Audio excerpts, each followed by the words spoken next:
মসজিদে ঢুকলেন, ঢোকার পরে বসে পড়লেন, এটা কি বেদাত। অর্থাৎ এরপর থেকে আপনি যত রাকাতই সালাত পড়েন না কেন সব কি বাতিল, বাতিল। শুরু হয়েছে কি দ্বারা? বেদাত দ্বারা শুরু হয়েছে। আপনি বসলেন কেন মসজিদে বসে? আপনাকে 2 রাকাত পড়তেই হবে। ইমাম ইবনে উসাইমিন রাহিমাহুল্লাহ বলেছেন এই হাদিস প্রমাণ করে উজুব, এটা ওয়াজিব। ইদা দাখালা আহাদুকুম মাসজিদ ফালা ইয়াজলিস হাত্তা ইউসাল্লি রাকাতাইন। যে ব্যক্তি মসজিদে ঢুকবে, ঢুকে বসতে চাইবে, 2 রাকাত না পড়ে সে বসতে পারবে না। 2 রাকাত পড়েই বসতে হবে। ইদা দাখালা আহাদুকুম মাসজিদ, 24 ঘন্টা। এই সালাতের কোনো টাইম নাই। ফজর পরে হোক, আসর পরে, মসজিদের মর্যাদা, এটা ওয়াজিব, পড়তে হবে। আপনি পড়লেন না, ওই যে শয়তানের ডিলার বলে দিছে যায় বসতে হবে, এটা মসজিদের আদব।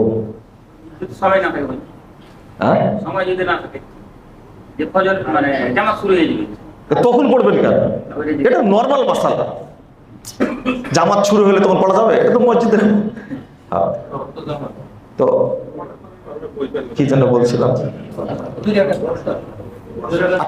2 রাকাত সালাতে, আচ্ছা শুধু এটা ফজিলত জড়িত নাই? রাসূল সাল্লাল্লাহু আলাইহি সাল্লাম বেলাল রাদিয়াল্লাহু আনহু বলছেন, বেলাল ঘটনা কি বলতো? মা দাখালতুল জান্নাহ ইল্লা সামিতু খাশখাশা।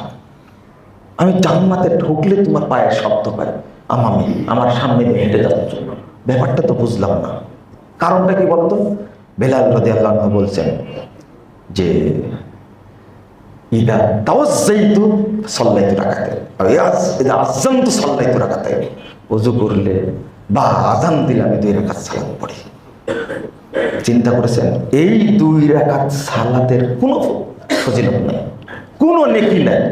মসজিদে ঢুকে 2 রাকাত সালাত পড়লে তাহিয়াতুল মসজিদ, তাহিয়াতুল ওযু, কোনো নেকি হয় না। আল্লাহর নবী বলছেন সরাসরি জান্নাত বিহিমা। বেলাল বুঝে গেছে এই 2 রাকাত সালাতে তোমাকে জান্নাতে নিয়ে চলে গেছে। আরে অন্য পুরো সালাত পড়লেন নেকি হবে, নফল পড়লেন নেকি হবে, তাহাজ্জুদ পড়লেন নেকি হবে, কিন্তু এই 2 রাকাত তাহিয়াতুল মসজিদ, তাহিয়াতুল ওযুর সালাতের নেকি হয় না, সরাসরি কি জান্নাত।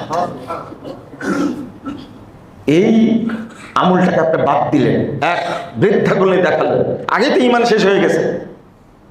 বেদাত করার কারণে এরপরে যত আমল করবেন সবগুলো কি হয়ে যাবে? মিশ্রিত হয়ে গেছে। আল্লাহ রাব্বুল আলামিন বলেছেন কি আয়াতটা, ইয়াসআদু ইলাইহিল কালিমুত তাইয়্যিব ওয়াল আমালুস সালিহ ইয়ারফাউহু, সূরা ফাতির 10 নম্বর আয়াত। আল্লাহর কাছে পৌঁছে কোন আমল? আল কালিমুত তাইয়্যিব, যেটা পবিত্র কথা, যে কথার মধ্যে শয়তানি আমল আছে ওটা কবুল হবে।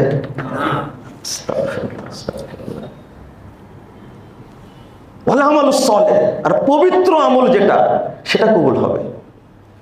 আমরা আসলে বুঝতে চাই না যে কি পরিমাণ বেদাত ঢুকে আছে।